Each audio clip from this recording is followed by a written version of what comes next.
Hello everyone, I'm Anshika Krishnatre and welcome back to my channel Study 10th. I teach physics, chemistry and maths of class 10th. I'm personally in class 11th and I live in Greater Noida.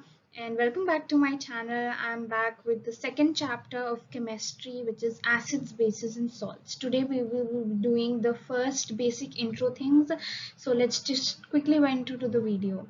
So let me tell you first, in this chapter I will be making short videos so that you can all watch them with most least interest and can get quickly grasps of all the topics. So starting off with the introduction, here the chemical substance are obtained from either plants or animals, which are called organic substance. जो भी substance हमें plants या animals से मिलते हैं उन्हें organic substance कहते हैं, और जो सब्सटेंस हमें रॉक और मिनरल्स से मिलते हैं उन्हें इनऑर्गेनिक सब्सटेंस बोलते हैं. Earliest classification of them was based on taste. वो कैसे टेस्ट करते हैं, तो सबसे पहला क्लासिफिकेशन सब्सटेंस का उनके टेस्ट पे हुआ था.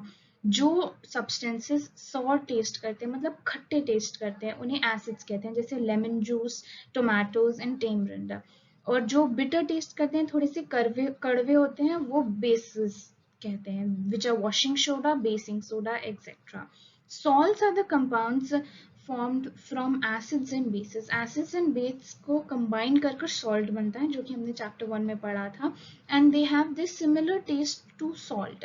मतलब वो salty taste करते हैं, इसलिए उन्हें salty substances भी कहते हैं. Moving on, indicators. अब हम कैसे एक सब्सटेंस को देख के बताएं कि वो एसिड है या बेस है, उसके लिए हमें चखना पड़ेगा.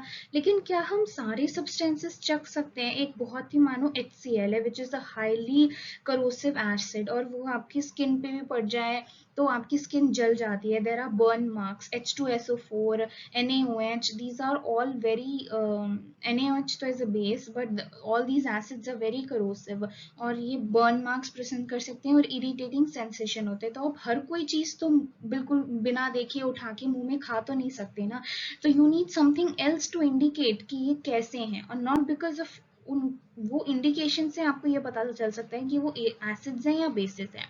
तो अब indicators are the substances in the form of solutions. वो solutions रहते हैं which indicate the acidic or basic nature of the solution by color change. This is very important. They change their color. एक तो taste कर हमें पता चलता है, और एक उन सब्सटेंस को उस सोल्यूशन में भिगा दो तो हमें पता चल जाएगा उसका कलर किस टाइप से चेंज होगा, कि वो एसिड है या बेस है. So substances which show one color in acidic medium and another type of color in basic medium are called acid base indicator. जैसे आपने एक इंडिकेटर लिया, उसको लेमन जूस में मिला है. लेमन जूस तो हमें पता है कि एसिड है, तो वो उसमें एक कलर हुआ. उसको फिर हमने बेकिंग सोडा के सोल्यूशन में मिला दिया तो वो अलग कलर आया, तो मतलब वो एक एसिड बेस इंडिकेटर है. Types of indicators, there are 3 types of indicators. First is natural, जो कि नेचर में ऑब्टेन होता है, जिसको हम इंडिकेटर की तरह यूज करते हैं. There's a synthetic indicators which are made in laboratories, and oil factory indicators, these are also made in a laboratory and some of them are natural also, but इनकी थोड़ी अलग properties रहती हैं. Oil factory indicators do not change color, they change smell. इनके बारे में आगे पढ़ेंगे. So let's get going. First is natural indicators. Indicators obtained from natural sources. Very easy.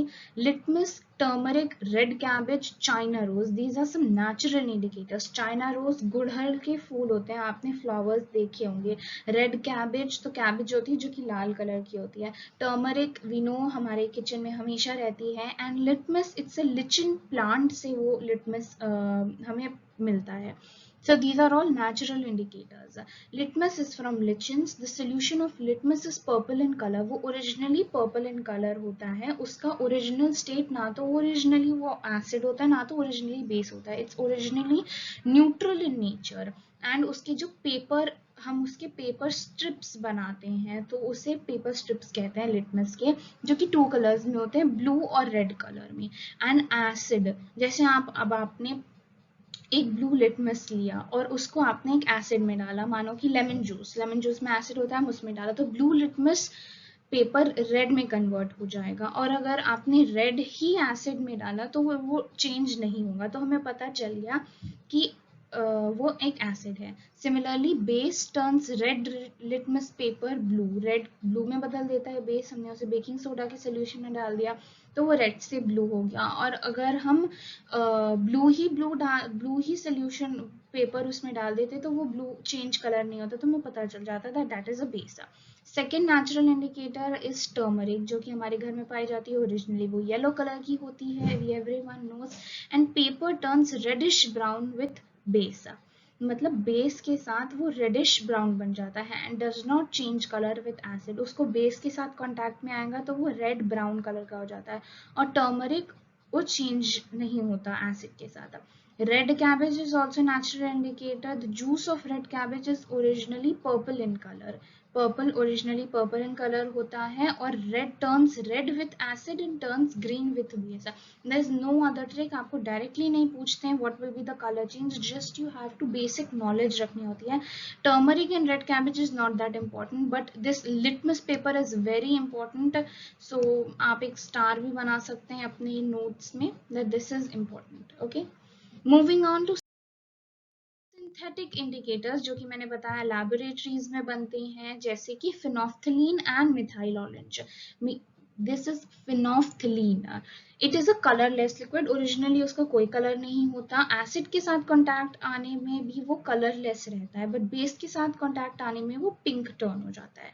Similarly methyl orange laboratory में प्रिपेयर्ड होता है और ओरिजिनल कलर उसका और ऑरेंज रहता है, here can here see red लिख रहा है but this is orange in color and it turns red with acid, acid के साथ रेड हो जाता है एंड येलो विथ बेस। आप इसको डायग्राम के साथ लर्न करने की कोशिश करेंगे तो that will be more easy for you only. Oil factory indicators, I told you this is a whole another thing. It change their smell when mixed with acid or base. अपनी smell change करता है. These are very useful, used to ensure the participation of visually impaired students in the laboratory. मतलब जो लोग देख नहीं सकते color change, they can only smell and means tell them कि क्या एसिड्स एंड बेस हैं, तो उनकी मदद के लिए ऑल फैक्ट्री इंडिकेटर्स है यूज्ड। नाउ इनके एग्जांपल्स क्या होते हैं, onion, vanilla extract and clove oil. Clove oil लौंग आपने देखी होगी, लौंग का ऑयल रहता है तो उसे क्लोव ऑयल कहते हैं। नाउ अनियन पेस्ट या juice of onion loses its smell when added with base. Onion को आपने चॉप किया, उसका पेस्ट बनाया, थोड़ा सा वाटर मिलाया, एक पेस्ट हो गया, जब वो बेस के साथ कांटेक्ट में आता है तो वो अपनी स्मेल लूज कर देता है। अनियन की एक स्मेल होती है, एवरीवन नोज, उसकी आप उसको मिक्सचर बनाएंगे तो उसकी स्मेल आएगी, उसके उसमें वाटर ऐड होगा, तो बेस के साथ जाने पे वो अपनी स्मेल लूज कर देता है and does not change it's smell with acid, मतलब जैसी उसकी स्मेल है एसिड के साथ मिक्स करने पे भी उसकी वैसी ही स्मेल रहेगी, तो आप स्मेल कर सकते हैं और स्मेल करना में इतना कोई प्रॉब्लम नहीं होती। Now vanilla extract, the smell of vanilla vanishes with base. Base के साथ स्मेल चली जाती है उसकी but it smell does not vanish with N acid, vanish कर जाती है बेस के साथ और डज नॉट वैनिश मतलब वनीला की स्मेल रहती है when it's mixed with N acid. Okay, moving on. तो यहाँ मैंने आपके लिए एक टेबल क्रिएट करी है, यू कैन इजीली, मतलब आप इसी टेबल में शॉर्ट शॉर्ट पॉइंट्स लिख के आप लिख कर सकते हैं एंड इसमें लेट मी मार्क कि व्हाट आर द थिंग्स जो कि बहुत इंपॉर्टेंट होती हैं। Red litmus, blue litmus is very important, phenolphthalein and methyl orange are also important. बस ये चारों चीजें on questions point of view से बहुत इंपॉर्टेंट हैं जो कि एग्जाम में पूछे जाते हैं। ऑन वर्ड इक्वेशंस जो होती हैं उसमें आपको ऐसा लिखा होगा that is a compound X which changes its colour from red, original colour उसका when red litmus paper is dipped in that solution the color changes to blue, तो आपको इमीडिएटली बताना होगा कि वो क्या सब्सटेंस, उसका नेचर क्या होगा, सब्सटेंस का एसिड होगा या बेस होगा। सिमिलरली ऐसे वर्ड इक्वेशंस होते हैं, उनके आगे भी क्वेश्चंस होते हैं। तो I think you are done with this. I make short video of physics, chemistry and maths, so do subscribe, like and comment on my channel Study 10th. I'm Anshika Krishnatre and thank you for watching my videos and appreciating me. I really love you guys and thank you so much. Bye bye, meet you soon.